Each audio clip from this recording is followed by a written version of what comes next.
नमस्कार मित्रांनो, आपल्या सर्वांच्या लाडक्या नवी भरारी या यूट्यूब चॅनेलवरती तुम्हा सर्वांचं पुन्हा एकदा सहर्ष स्वागत. शासकीय कंत्राटदारांच्या थकीत बिलांसाठी मुंबईत आंदोलन. 86,000 कोटींच्या देयकांचा प्रश्न ऐरणीवर. भाऊ पैसे द्या, पैसे द्या, पैसे द्या, देवा भाऊ पैसे द्या. अरे तुमचं जमलं आता आमचंही जमून द्या. तुमचं बी जमलं आता आमचं बी जमून द्या. तुमचं तर जमलं आता आमचंही जमून द्या. तुमचं तो जमलं आता आमचं बी जमून द्या. पैसे द्या, पैसे द्या, देवा भाऊ पैसे द्या. पैसे द्या, पैसे द्या, देवा भाऊ पैसे द्या. राज्यातील विविध शासकीय विभागांसाठी विकास कामे करूनही त्यांची देयके वेळेत मिळत नसल्याच्या निषेधार्थ महाराष्ट्र राज्य शासकीय कंत्राटदार फेडरेशनच्या वतीने आज 18 ऑगस्टपासून मुंबईतील आझाद मैदानावर आंदोलनाला सुरुवात झाली आहे. हे आंदोलन 18 आणि 19 ऑगस्ट असे 2 दिवस चालणार आहे. रस्ते, पूल, पाणी पुरवठा, इमारती, पर्यटन, ग्रामीण विकास, जलसंपदा यांसह विविध विभागांमध्ये कामे करणाऱ्या कंत्राटदारांची मोठ्या प्रमाणावर देयके प्रलंबित असल्याचा दावा फेडरेशनने केलेला आहे.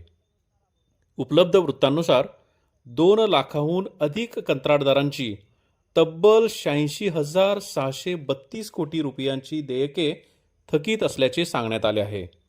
फेडरेशनच्या म्हणण्यानुसार प्रलंबित बिलांमुळे कंत्राटदारांवर बँक कर्जाचे व्याज, कामगारांचे वेतन, बांधकाम साहित्याची देणी, यंत्रसामग्रीचा खर्च तसेच GST आणि इतर गोष्टींमुळे कंत्राटदारांसमोर मोठे आर्थिक संकट निर्माण झालेले आहे.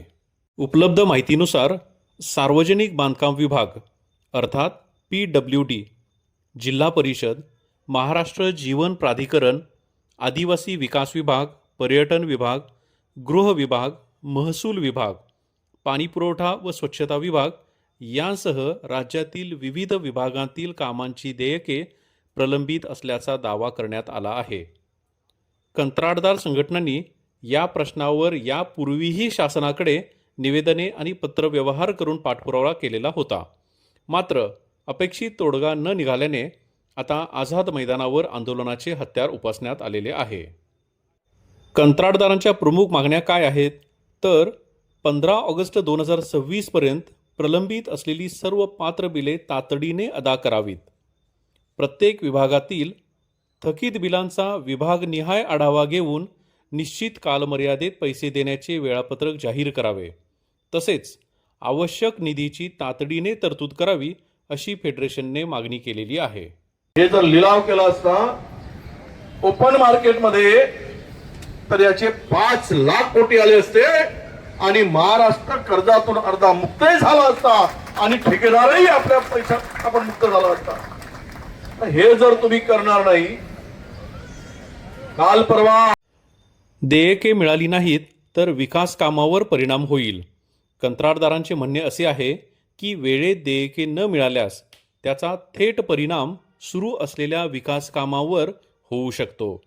कंत्राटदारांकडे निधी उपलब्ध नसल्यास नवीन कामे सुरू करणे किंवा सुरू असलेली कामे पुढे नेणे आर्थिकदृष्ट्या कठीण होते.